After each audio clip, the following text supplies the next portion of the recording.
listening to PetLifeRadio.com.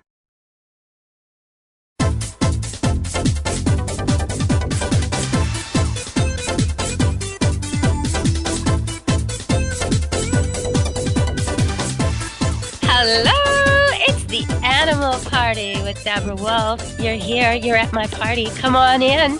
Take your shoes off or don't. The floor's going to get muddy. We're going to have dogs today. Lots and lots of dogs at the dog party. Because we're going to be talking to Kristen Smith from Planet Dog.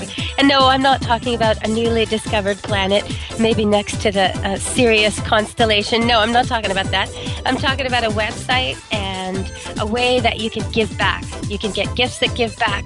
You can contribute to animals that actually help people. And so we're going to talk about that with Kristen Smith when she comes on. We're going to talk about dogs with jobs. And I'm talking about jobs you never thought. The weirdest job I've ever heard of that a dog ever did.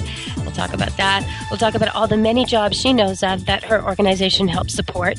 And you'd be surprised how many things dogs are doing for people right now, I'm sure. So we'll come back with that. But I want to tease you a little bit. Have you ever wondered if dogs are used as blood donors for other dogs? Well, they are. Now, what kind of dog do you think makes the best donor dog? There's a certain kind of personality and size in that, but there's actually a specific breed that I'm looking for in this answer. Don't Google it. Try and think about it. What dog do you think, or even Google it, I bet you can't find it. What dog do you think would be the best blood donor? And I'll tell you about that when we come back, at least by the end of the show. So we're going to go to the commercials because it's the sponsors who brought the food, they brought the drinks, they brought the doggy bowls, they made the whole place look great for this party. So listen to the sponsors and come back after that. Come back to the party.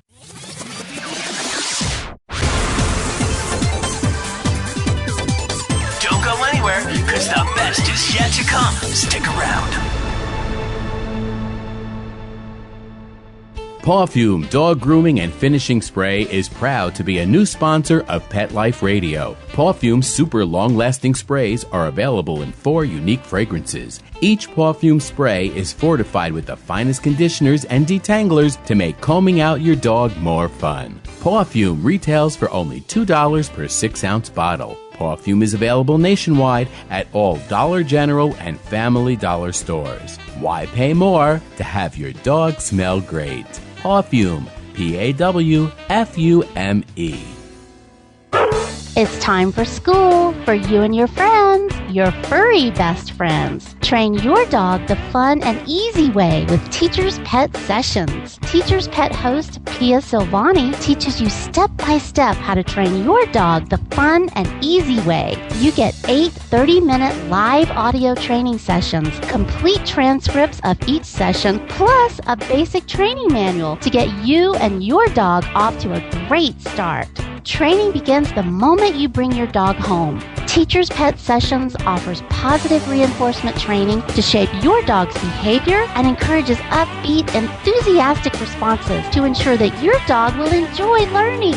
Teacher's Pet Sessions dog training is fun at both ends of the leash. So listen, learn, and laugh with your dog with Teacher's Pet Sessions. Get your copy of Teacher's Pet Sessions Volume 1 today. To order, go to teacherspetsessions.com. Hi, this is Pia Silvani, your host. Bring your dog, tug toy, and treats, and get ready to have some fun. teacherspetsessions.com. Thinking about buying a monkey? How about a ferret or a skunk? Then check out the show that will answer the burning questions. Where do you get them? What do you feed them? How do you take care of them? And most of all, what were you thinking? With exotic pet expert and author Bob Tart. Every week on demand from PetLifeRadio.com.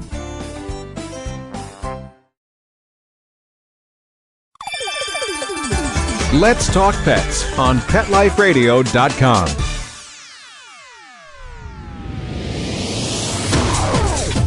You're inside the VIP room with the hottest party in town. Back to the party. Let's go! Hello and welcome back to Animal Party. You must have an invitation. You are on the A-list. Come right in, come right in. Walk right by those sorry, petless people waiting on the outside. You are coming into the Animal Party. Pets, welcome, especially dogs today. So we're going to have Kristen Smith on the show. from Planet Dog. And let's give a big warm welcome to Kristen. Welcome, Kristen. Welcome to the party. Thank you so much. I'm so happy to be on the guest list. Yeah, okay.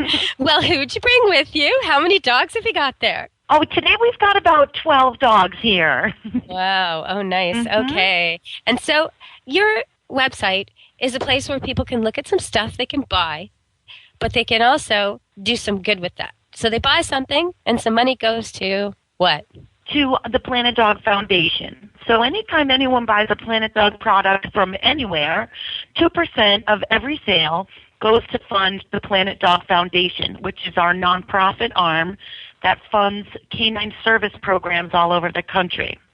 So so when you say canine service, I'm sure you're talking about seeing eye dogs, hearing dogs, but you do much more than that, right? Exactly. We fund a whole range of programs where dogs work to help people in need. So we do fund guide dogs and seeing eye dogs. We fund hearing dogs, medical alert dogs for people with epilepsy or diabetes. We fund some therapy dog programs where dogs are used in rehabilitation therapy for people with brain injuries or physical injuries. We've also funded canine search and rescue programs where dogs help people to locate lost hikers or people lost in the woods. We've funded some police dog work, some military dog work. There's a whole range of ways that dogs work to help people. Well, when you said, okay, we're going to go back over some of these because that was a huge list. When you said diabetic, the first thing I thought of was in the news in the last 6 months, there was this dog who wasn't trained, just a miniature schnauzer, lives with these people, all of a sudden started to figure out that their daughter smelled funny or whatever the dog was cueing on. When her sugar levels were off, there was a problem. And the first time the dog woke the whole family in the middle of the night because the daughter was near diabetic coma.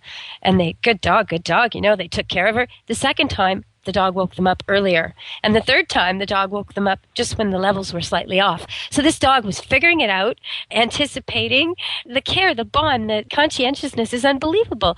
But the actual ability to smell that problem is in every dog.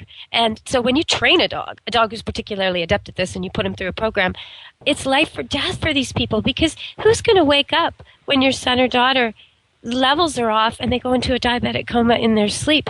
Nobody except the dog. It's amazing. It is amazing. And the dogs just innately know that there's something that's wrong or something that's about to happen, and their ability to be able to allow the parents to relax a little bit when there's children involved. It's amazing for the parents to have this dog in their lives because it just allows them a sense of security that they never have before that dog is with them.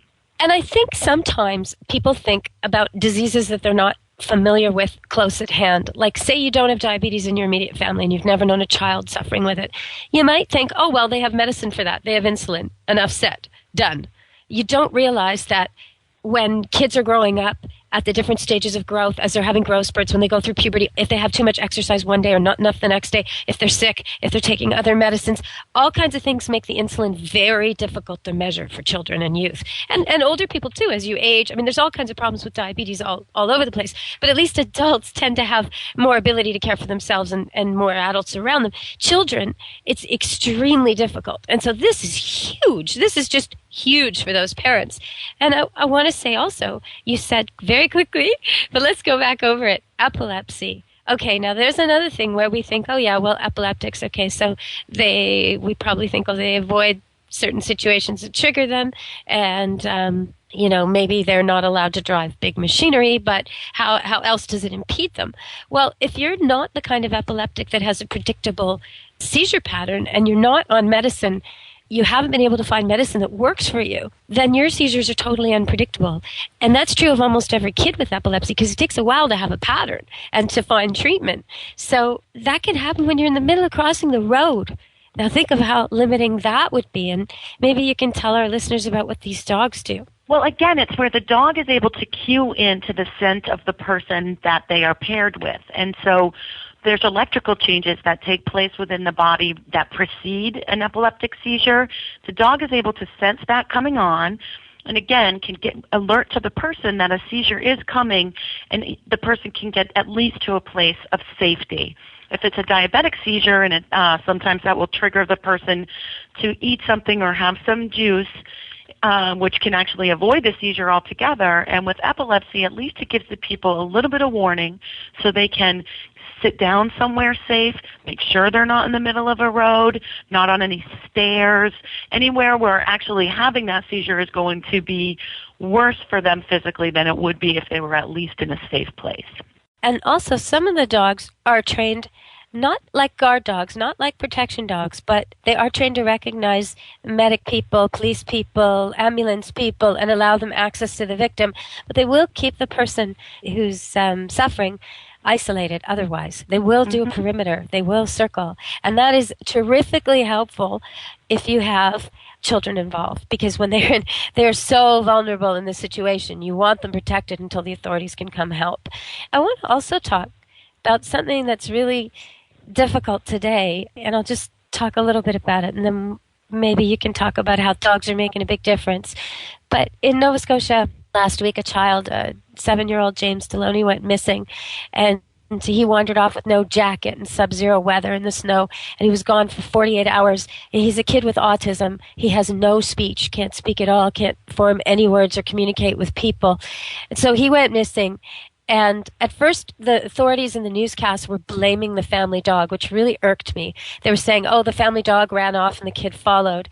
And I found that really hard to believe, even without knowing the dog and the circumstances. But since researching it, I found that that's extremely hard to believe. Anyhow, unfortunately, they did find the child, which was the good news. And the way they found the child was, after searching for all this time, the dog actually returned. And they followed its tracks back right to the child. So the dog had been with the child the entire time. And probably the dog, realizing or hearing the searchers, made a run for rescue. But it was probably tormented. Do I leave him? Do I go? Do I leave him? Do I go? The dog probably stayed with him the entire time. And I just want to say that it is so sad because he did die of hypothermia. They rescued him alive and they tried to save him, but they were unsuccessful. But I want to say that it is clear that the dog is not to blame. In fact, they're crediting the dog with a huge part of the rescue. And in the hearse, the dog was riding. I'm getting choked up about this. So maybe you can finish this for me just by telling me what Planet Dog is doing for dogs who help kids with autism. That is a very, very sad story. There are a lot of programs that pair dogs with children with autism, and those dogs are trained to stay with the children when they bolt or flee, or to try to help them to not bolt or flee. If there's sometimes they call it in the industry tethering, where they will have the dog attached to the child through a leash or a harness or a belt of some kind, and the dog is trained to really sit and be very still when it senses that a child with autism is getting frightened or getting worked up and is considering, running, which is what a lot of autistic kids do when they encounter stress. So the dog helps to keep them from doing this. And they stay with the child with autism. The child trusts the dog in ways that they have not always been able to connect or trust with some of the people. And in these cases, the presence of the dog really helps an autistic child come out of its shell to some extent and allow some more human contact with the family. Sometimes there have been cases where kids with autism, they don't want to be touched. They can't tolerate human touch. But once they get their hands on a dog and start realizing the comfort of being able to pet a dog, that opens up a whole new world of touch to kids that with autism that hadn't experienced that before. So the majority of these stories are really great stories where these dogs are able to help these kids. And I'm so sorry about the one you just told, because that's a terrible story. Yeah, and the dog showed an aptitude. If only it had been trained and the kid had been tethered to the dog, they would have never run off. They would have never gone out without the coat. Right. It's just such a shame. Yeah, it's really, really, really a shame. But I want to move on from there because there's other things you talked about really fast. And one of them was dogs of war. And I think a lot of time we overlook this, that if you think about all the jobs dogs do, they find stuff. So finding stuff can be dead people, sick people, hurt people, lost people, avalanches, underwater, rescue situations in war. It can be sending messages in war. That's the thing they've done for years and years and years in war, sent messages. Like as early as Napoleon. I mean, even before, as early as the Greek myth, dogs were sending messages. But and carrier pigeons. There's other animals involved in war too, even cats. But mostly it's dogs. And so nowadays, dogs are used for the kind of border checks. So checking people for ammunition and just sniffing, drugs, that kind of thing, anything illegal crossing borders. So that's all through war zones. They're used for finding dangerous things like mines. They're used for messages. They're used for entering hostage situations and finding the most dominant person and killing him, or her, I guess. They're used for all kinds of stuff. So they're really in war. Like right now, there's probably a huge amount of dogs in Iran, in Iraq, in Afghanistan, in all the places where wars are waging and where peacemaking is going on too. That's absolutely right. They use them a lot in areas where the war is now done. And again, to go through and find unexploded mines or grenades, things that make a country now at peace but still dangerous because there had been war there, and the dogs are able to go through and do sweeps and help clear some of those unexploded devices out of the area, which helps keep the people there safer. And then, of course, there's a lot of dogs that are at war as therapy dogs. Many Army units have specially trained dogs who have been, conditioned to be able to tolerate the noise and the heat that being in a war zone is. And the dogs are also trained in therapy to be able to just provide some solace to some of the soldiers experiencing PTSD after the things that they've seen, both on the ground at war and once they get home. I imagine some of these dogs suffer, too, from the effects of war. They must come back stressed out, overwhelmed. They probably have young careers. They probably end their careers early. They do. I don't think that they leave. They have dogs in a war zone for more than 2 years at the most. And then, of course, I think it's very hard for the units that they've been with who get incredibly attached to these dogs to have the dog go home. And there are good families out there that take the dogs in and give them the cushy life of retirement that they deserve after their enlistment period. Well, you know what? We're going to go back to commercials. For a second, we're just going to hear from our sponsors, and then we're going to come back to the party. I'm going to offer you another drink and see if your dogs are all happy and scratch and pet a few of them. But when we come back, I want to talk about the weirdest job, the weirdest dog job you know of, and I'll tell you the weirdest dog job I know of. Okay, everybody, listen to the sponsors because they make the party possible, and then come on back. Don't leave this party before it's over because the best is yet to come. Only losers leave the party early anyway. Party on. Back in a few. Give your dog some thought with Dog Thoughts. It's the iPhone application that everyone's talking about. Hey, what do you think of this? A man in Davis, California says he's invented an application for the iPhone that claims it can read your dog's mind. Huh? No, it's true. I read about it on my cat's Twitter page. That's why. Jay Leno talked about it, CBS reported on it, and now you can see what all the buzz is about. Created just for dog lovers, Dog Thoughts makes taking photos of your furry best friend more fun. Shake your dog and read his mind. On your iPhone, of course. Take a pic of your pup, shake your phone, and watch as his thoughts appear on the screen. Does he have a bone to pick with you, or is he having a tail-wagging day? Get your Dog Thoughts iPhone app today. Just 99 cents. Go to PetLifeRadioPromotions.com. That's PetLifeRadioPromotions.com.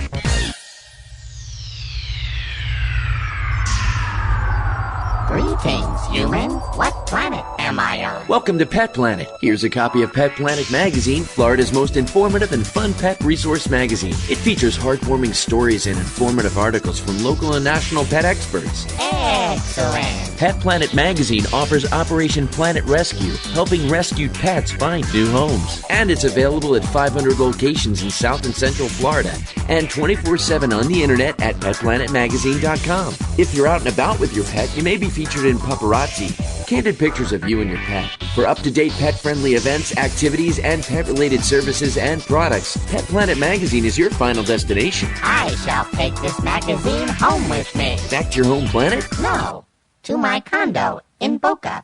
Pet Planet Magazine. Check them out at www.petplanetmagazine.com or 352-394-8578. It's out of this world. Hi, this is Marcy Davis and my service dog Whistle, and we're your hosts of Working Like Dogs on Pet Life Radio. Working Like Dogs is the show where you can learn everything you ever wanted to know about working animals or working dogs. Whether you're a member of a working dog team or you've just seen a working dog or animal out at the mall or the grocery store and you're curious about how these amazing animals work with their human partners, then Working Like Dogs is the show for you. Join us for the inside scoop at Working Like Dogs on PetLifeRadio.com.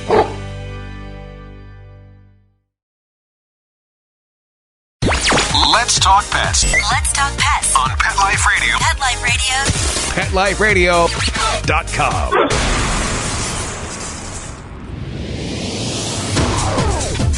You're inside the VIP room. With the hottest party in town. Back to the party. Let's go. Hello, you're at the animal party. Party hardy, everybody. All right, so we're here with Kristen Smith from Planet Dog, and she's going to tell me the weirdest job she knows. What's the weirdest dog job you know? It's weird, but it's also just amazing.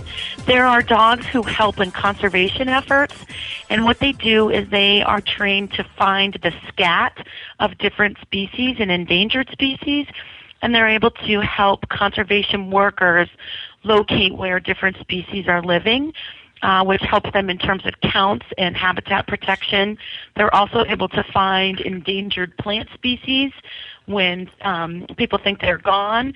So I think that is one of the coolest things that dogs can do, because they're able to be outside and in the mountains and doing all that, but again, working towards an amazing purpose.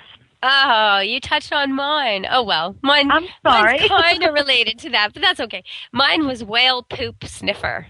That's the weirdest dog job I've heard of. And it's because there's a certain kind of whale, and they think that there's something in its poop that may be medicinal. So they're looking for its poop. And when it poops these massive amounts, but it's somewhere in the ocean. I mean, how would you ever find it? Well, you put a dog in a boat and you teach him to sniff for it and you give him food when he finds it, and then he'll find it. So that's how they do that. So if anyone's wondering how they train these dogs, that's how they do it. But a dog can only learn to find so many things. No one dog can find 100 things. Dog can maybe find 5 things very, very well, or 10 things not quite as well, but well. So you want to keep it very simple. So they will have different dogs for different searches. A dog who's looking for chanterelle mushrooms to sell on the market or something like that, truffles, or something like that, might know 3 or 4 different kinds of mushrooms, but that would not be the same dog used to find explosives. And the dog to find explosives, he can find all types of explosives, but you wouldn't necessarily use him for drugs, although you might. It depends on your needs and how smart the dog is, how bright he is. But generally speaking, they're trained to find 5 things, something like that.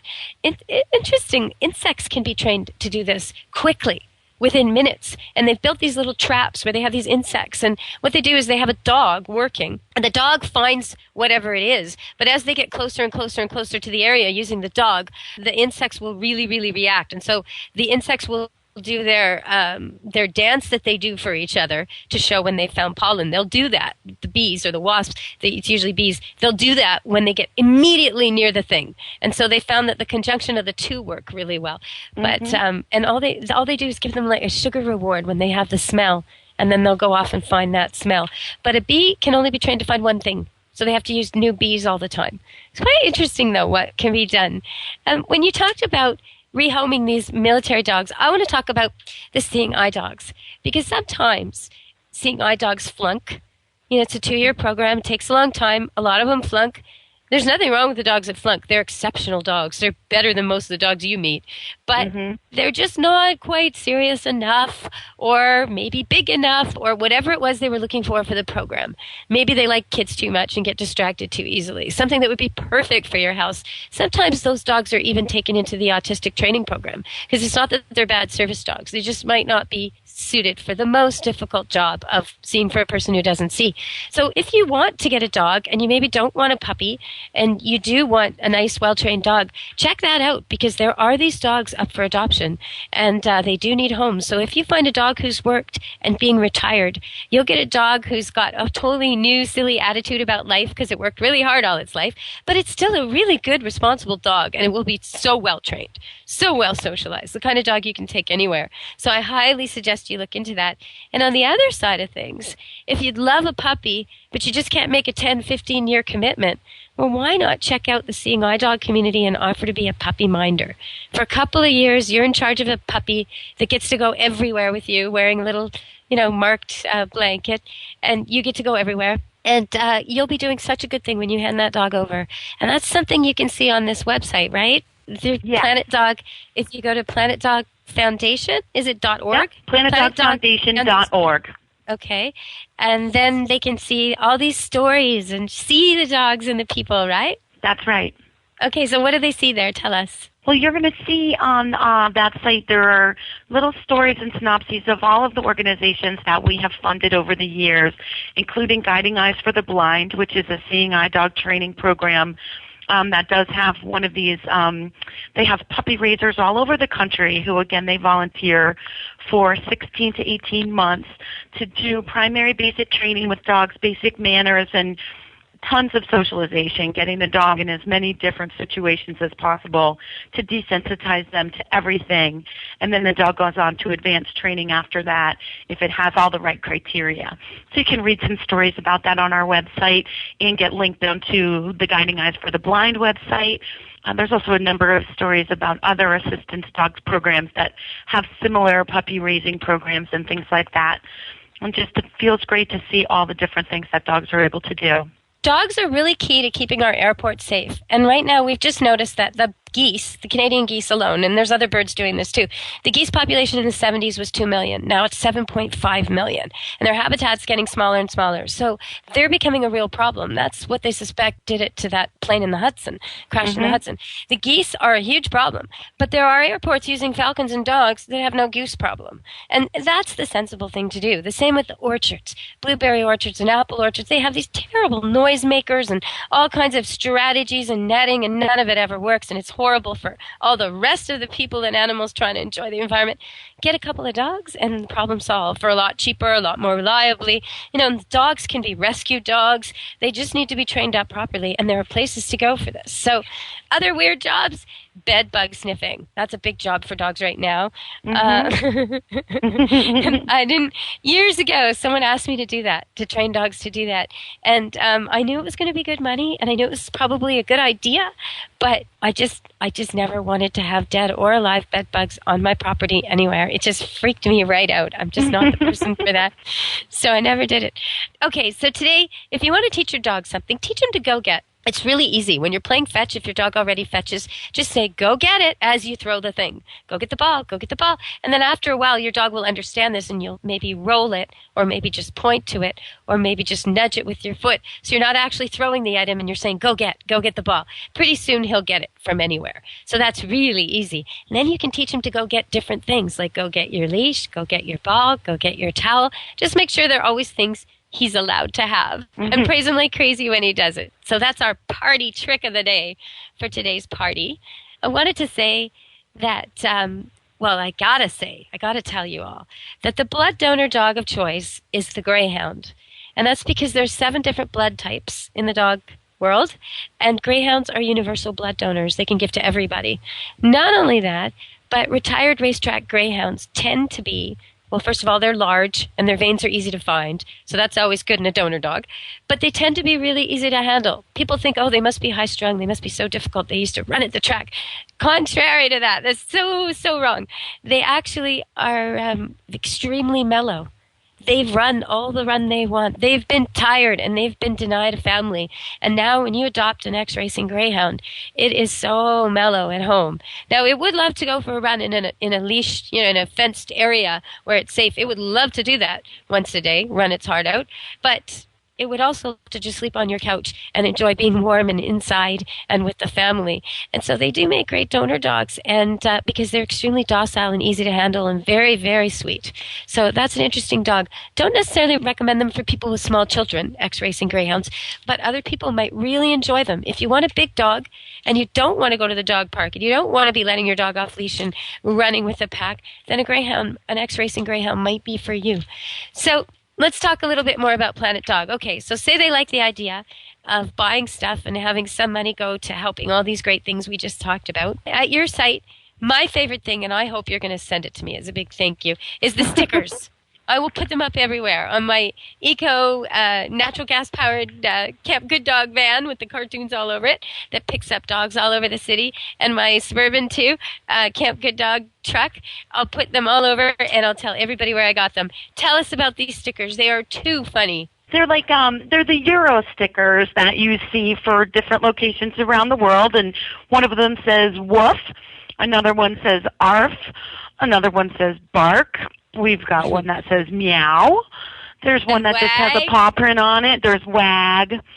Yeah, the paw print's cute. They're all cute. Oh, I like them. They are all very, very cute. They're so funny, and they make an instant statement. You don't even have to read very long, so you won't cause car accidents. I like them. Okay, so what else can people get on your site? Now, I know last time we talked, you talked about, is there still free delivery?